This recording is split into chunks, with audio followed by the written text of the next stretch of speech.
Good morning, Bob. Good morning, Bill. We are starting really almost ready to start summer. We're in May. I know summer doesn't start until June. It feels like summer. Yeah, it's getting hot across the country. Right, and all the kids are getting out of school. Getting out of school. In fact, today we're going to be talking about commencement. Specifically, we're going to be talking about the chairman of the Board of Governors and his commencement speech. Yeah, he gave a commencement speech to a small unit of Bard College. It was I actually didn't even know about this school. Well, let me ask you a question. Can you remember what your commencement speaker talked about when you? Can you remember when you graduated? No. Way too long. Neither can I. And so you were so. Well, if you were like me, you were so proud when you got that doctorate. And you put that robe on the first time and they hooded you and that was all cool. And then you got to go to your first faculty graduation. And you got to put your robe on again and it was less cool the second time. And it was way less cool the third time. Yeah, and then you try to get out of it. Yeah, I know. How can I arrange a conference? Exactly. And so the students were sitting out there listening to the chair of the Board of Governors.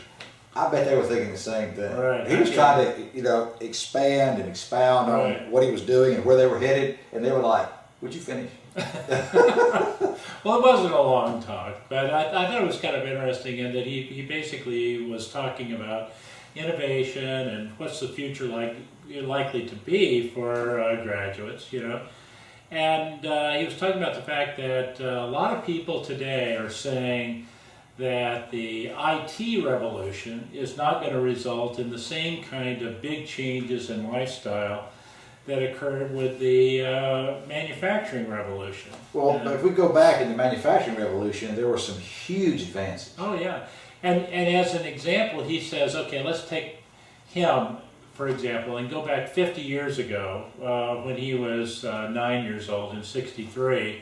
And then go back 50 years before that and compare those two 50-year periods.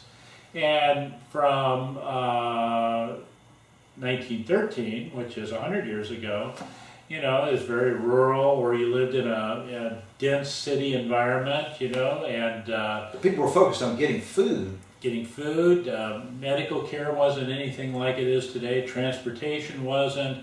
They didn't. That was about the time, or a little bit before, the Model T, general manufacturing. But the percentage of time that we spent, if we go back and look at the percentage of time we spent in getting food and what we had to do to sustain ourselves from a food standpoint, that has changed drastically because of technology and innovation. That's correct. There's just been major improvements. But what he said is, okay, that's fine. There have been huge changes from 100 years ago to 50 years ago, but look at what the changes are from 50 years ago, '63, to the present. And he was saying, okay, his family, they lived in a nice house, they had decent medical care, they had a nice car, they had color TV, basically not a whole lot different than today. Right.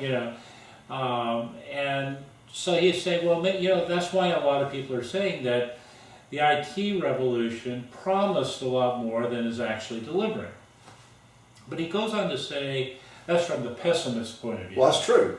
Because productivity in many countries is way up. Yeah, productivity has gone up. And the other thing he points out, and correctly, that people tend to overestimate new technology's impact in the short run and underestimate it in the long run. Right.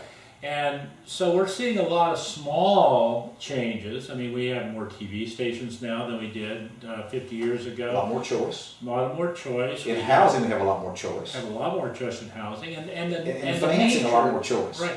The nature of housing has changed too, because you go 100 years ago and you were either rural or you were crammed into a city environment where you were very much focused on getting to your job, which had to be generally within mass transit distance, And then 50 years ago, there was the suburb development where everybody had cars, and so they were traveling and having their house away from the city and the pollution. Now, with the controls and pollution that we've done, there's a big move to a lot of people moving back. Right. There was an article today about the development of these huge high-rises, luxury apartments in New York, and the huge demand for those right now, where everybody's moving back into the city. You want to remove some of the friction of the transportation Exactly. corridors and friction. People are no longer willing to sit in their car for an hour commute each way. Exactly. And then the other thing that will likely happen, people are trying to make it happen today, but it's just not, the technology is not quite there, and that's the telecommuting. It's just not as easy to telecommute as people would like it to be. Depending on the job, that's Exactly. absolutely correct. And so You want that face-to-face experience, but you want to be able to do it from wherever Right. you are. And I think with the increased infrastructure over time and the computing power that's increasing, maybe in another 10 or 15 years, there's going to be the ability to essentially virtually be in the same room, and you'll be able to talk to people and create a work environment that is virtually right together. And so then I suspect that there'll be a movement for a lot of small communities across the country. People will move into those small communities and have the telecommuting capability there so that they can work anywhere, even internationally. And we're seeing household size get smaller at the same time that the birth rate is going up. So we're seeing smaller people waiting to, these are averages of course, Right. people are waiting to get married, or they're deciding to stay single. That has big impact for housing. Exactly. The desirability of the big house with the big lot and the suburbia is decreasing. Plus, on top of that are all the aging population of the baby boomers, who are now moving from their traditional house into smaller and smaller units. And assisted living. Assisted living.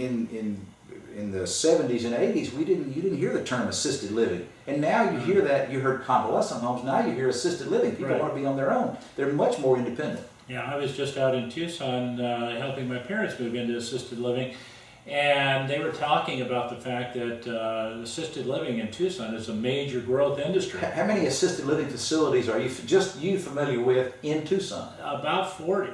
That's It's amazing. just, and I'm sure I didn't even begin to touch them all. And they're big. They're big units, huge staffs. There are very, 2 or 3 very here in nice. Oxford. Yeah. And a small community like Oxford has 2 or 3. And Right. just think what that means for housing development. We didn't have that. Exactly, and big changes.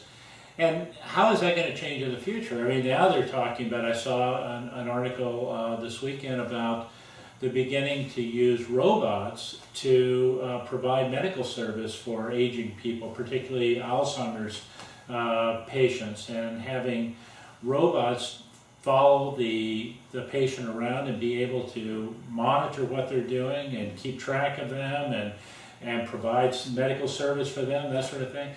Well, in 10, 15 years, that's going to be a big change. That's fascinating. Although I bet what was fascinating to those students listening to Chairman Bernanke was his conclusion. Right. Time to get going. Exactly. Time to get in the workforce. Time to party. And their parents were happy they were getting off the family assistance plan and getting in the workforce. Well, at least hopefully. Exactly. Well, this is FNC's Morning View. I'm Bill Ray with Bob Dorsey. We hope you all have a fantastic week. Bye, Bob. Goodbye.